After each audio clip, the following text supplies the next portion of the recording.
Hello, in this video I'm going to create an item container from scratch. Let's get started by creating an empty game object to the main canvas. Give it a name and attach an item container to it.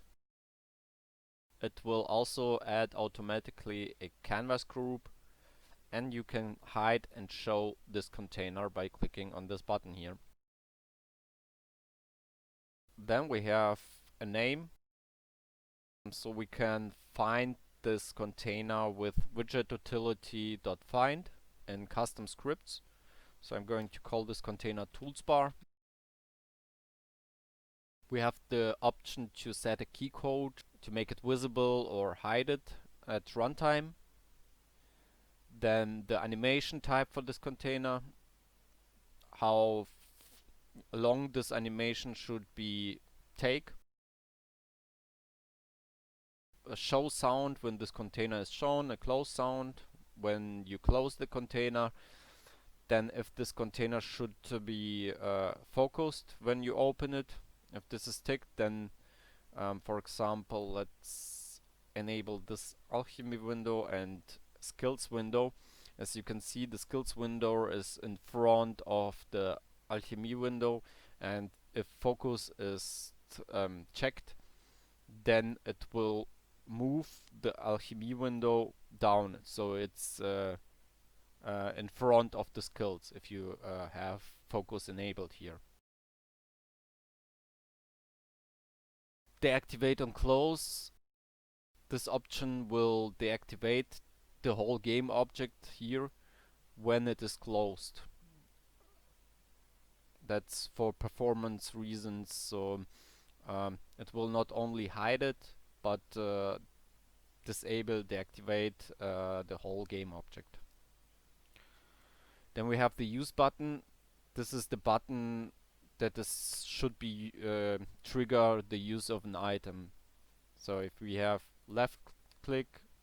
if we left click on the slot, then the item is used. If you don't have the left click set up here, then you can use the item in the slot only with right click. This option here, dynamic container, allows you to instantiate slots at runtime.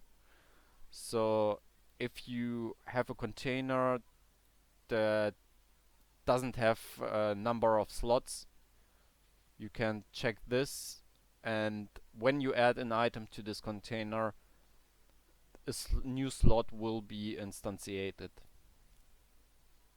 Use references. As the tooltip says, if this is true, then the container doesn't have any item collection on itself, but it will use just the reference or make a reference to the item. So if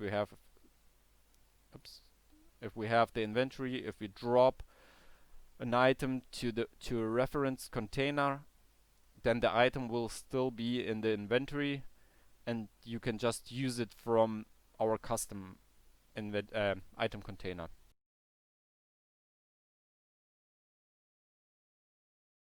This option here allows defines if we can drag new items to this container.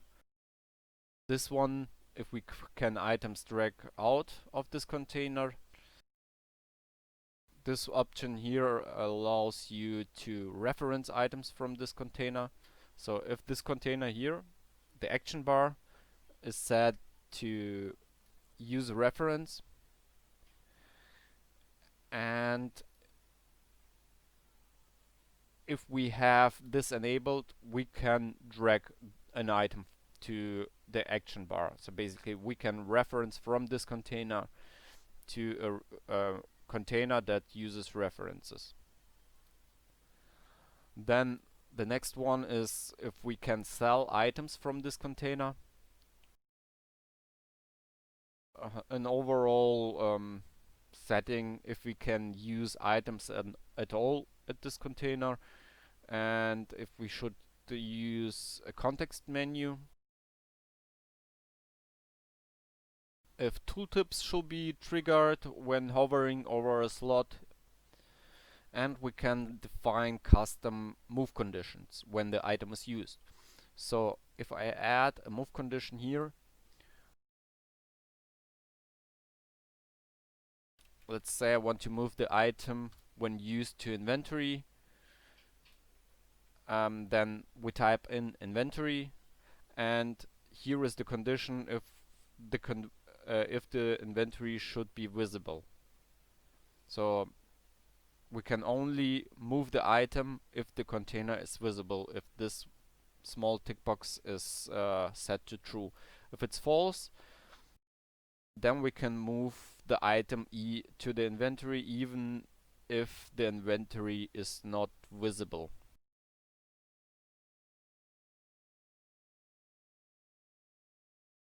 Then we can add global conditions. So for example, we can add a category condition, add here one category, and only allow tools to be added to this container. If you invert it, then all other categories can be added to this container except the tools. So I just want to have the tool to be able to add to this container. So I'm going to just use category restriction with the tools category. Then you have the option to add custom callbacks. So we have on show callback, so you can add a custom trigger when this window is shown. For example, if this window is shown, we can hide the skills window.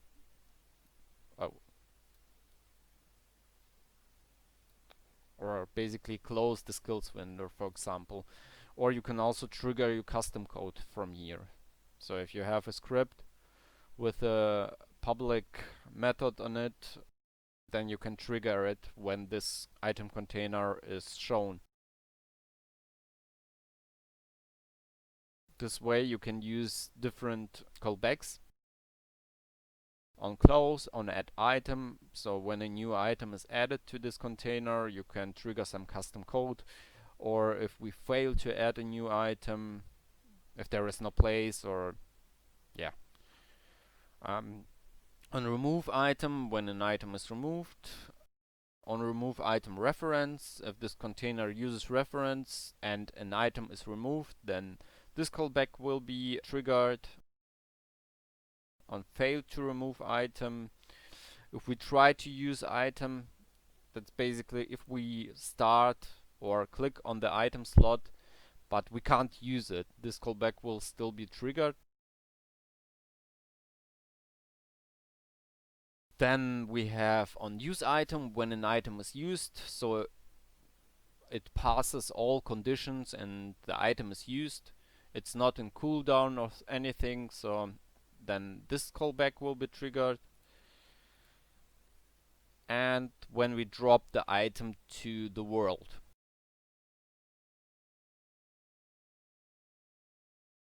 It's for the item container setup. And now we have the option to add an item collection. An item collection holds the items that are in the container. You can add items from a trigger to this item container, but if you want to have static or one UI for all items like the inventory, then you have to add an item collection to it. The vendor, for example, has no item collection, so if you have a trigger, let's take a look at the trigger, and if you want to have multiple vendors, then you should have the item collection on the trigger. In this case, we want to have it on our item container. In the item collection, you can define if this should be saved with this option here, and then you can add items to the container by default. So when we start the game, the items defined in this list will be added to the item container. You have another option to add items to this collection using the item collection populator and grab the items just from the database as shown here, or from another group that you can define in the inventory system editor. So here we have item groups, blacksmith, vendor, spells, and you can add custom groups and pick them up here.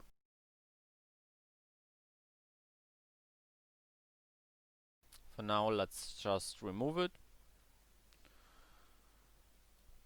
In the next step, I'm going to add a background to our tools bar and some slots.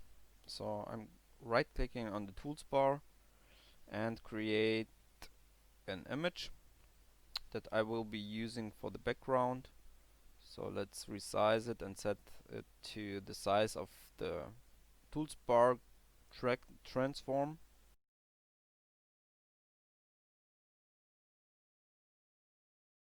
Then select the sprite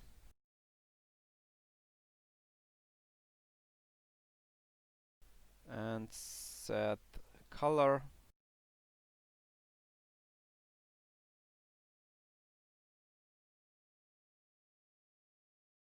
and make the background stretched. So when we stretch this main tools bar, the background is stretched also.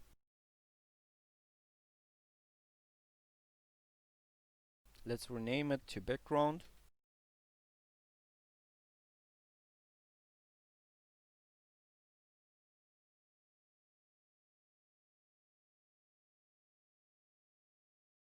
Then I want to add one more image and call it outline. If your background has an outline already, you don't need this. You also don't need the background at all. If you don't want it to be there, you can just do the slots. But for this example, I'm going to use it. So I'm going to set up it the same way as for the background. So the size here.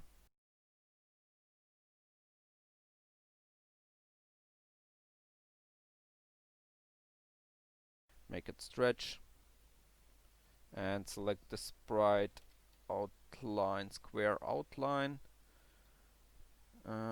Give it some darker color.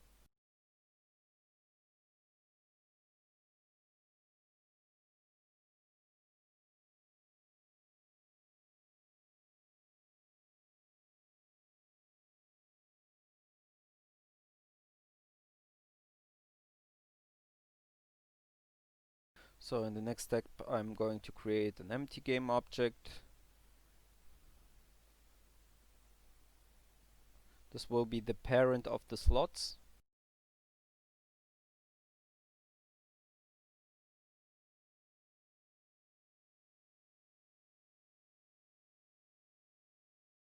So let's call it slots.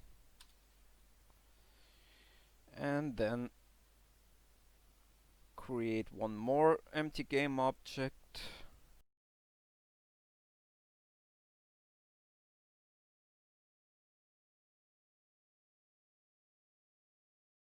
Let's say we want to have the slots to be 15 by 15. So this one should be also set the same height. Rename it to slot.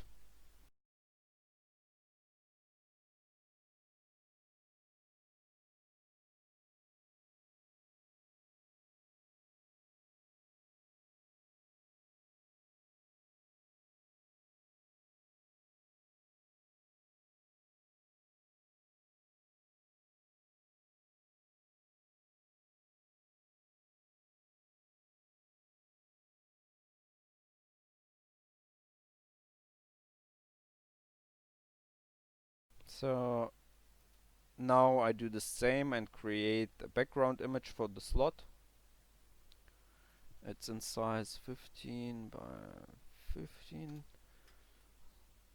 Select the background image.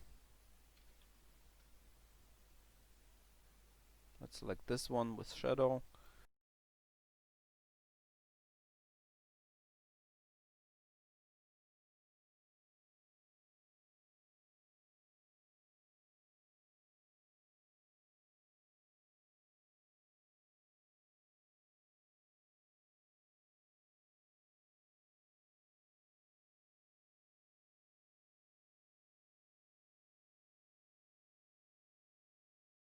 The height is 55. Let's say we set this to 6.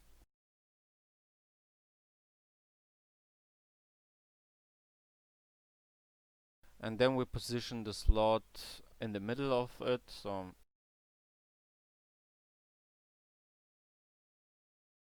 something like this.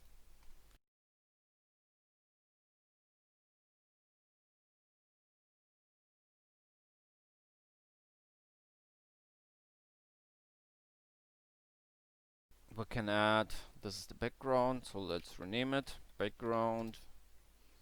Let's make an outline also. Let's duplicate just the background so we have the sizes and call this outline.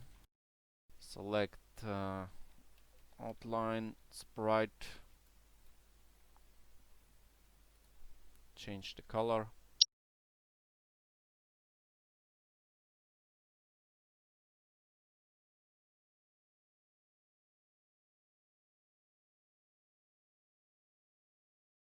Maybe something like this.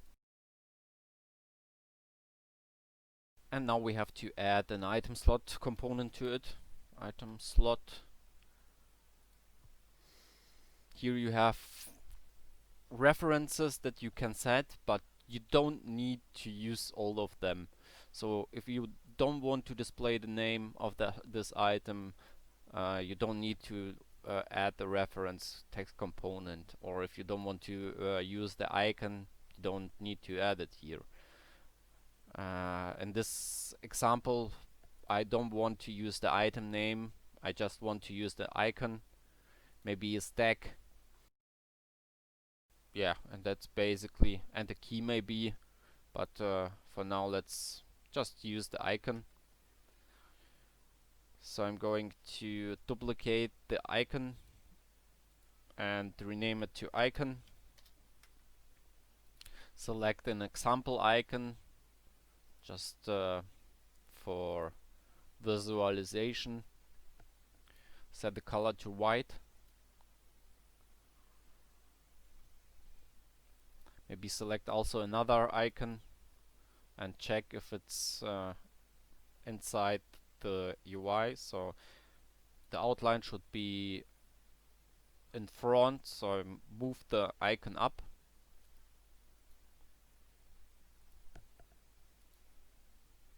Let's check also this tool here. Yeah, it looks pretty good, so I'm going to leave it as it is, and then drag and drop the icon to the slots field here, icon.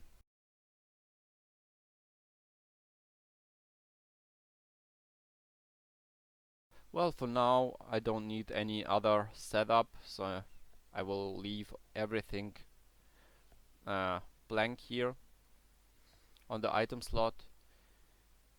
You don't have to use the container restrictions. You can set each slot individually by adding a restriction here, same as for the item container. And it has also a callback when an item is added to this slot, or when an item is removed from the slot, or when an item is used.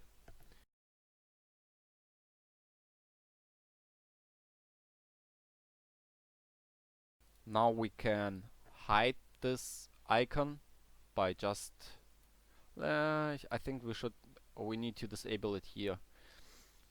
We will see that. when we start the game, but I think this is the correct way. So just disable the image component. Now let's just duplicate this slot multiple times. Maybe let's add a horizontal layout group.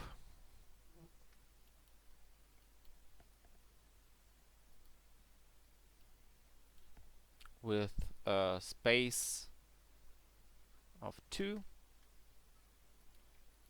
Duplicate one more. And now let's resize the tool.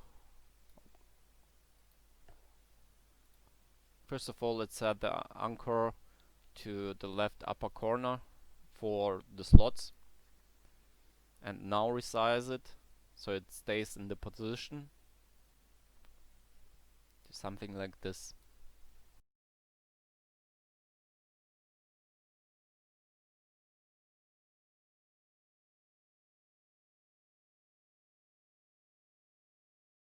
Okay, now let's move this one. Let's say we want to position it here, something like this. It doesn't matter where you position it in game or in your scene view. It's based on your design. So for now it's okay for testing here. Maybe let's add some more space. It's here. So I'm going to select slots again and maybe enter 3.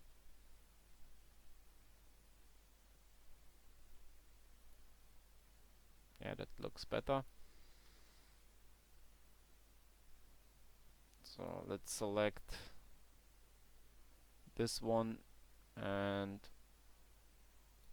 resize it.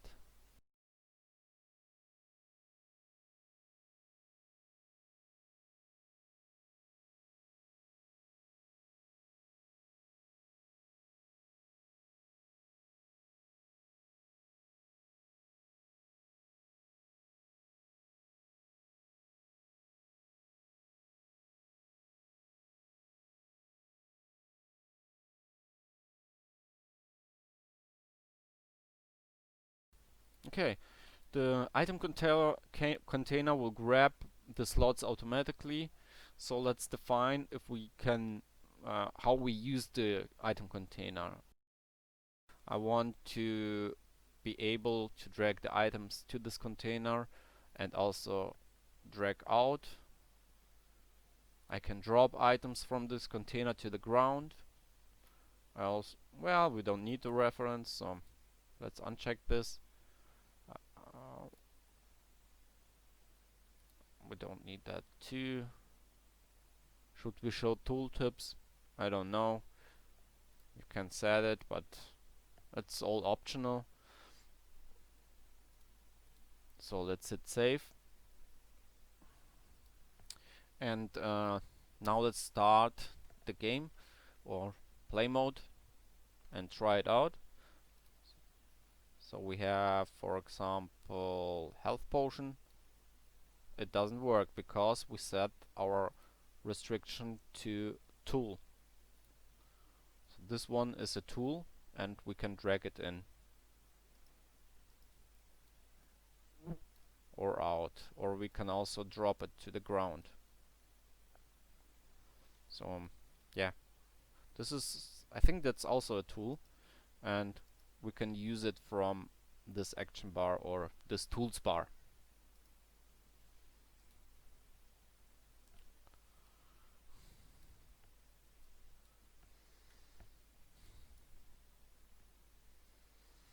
If you want to switch or move this item when used to the player's equipment, you need to set up a condition. So let's do that. Tools bar, and I want to add a move condition to equipment. Let's find the equipment window.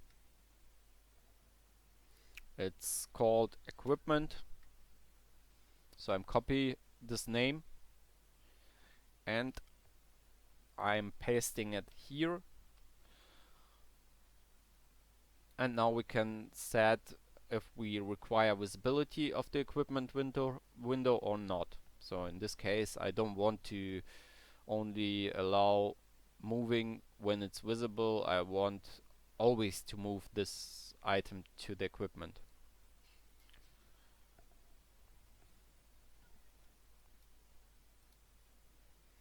So when I move it here and right click on it, it's moved to the um, equipment window.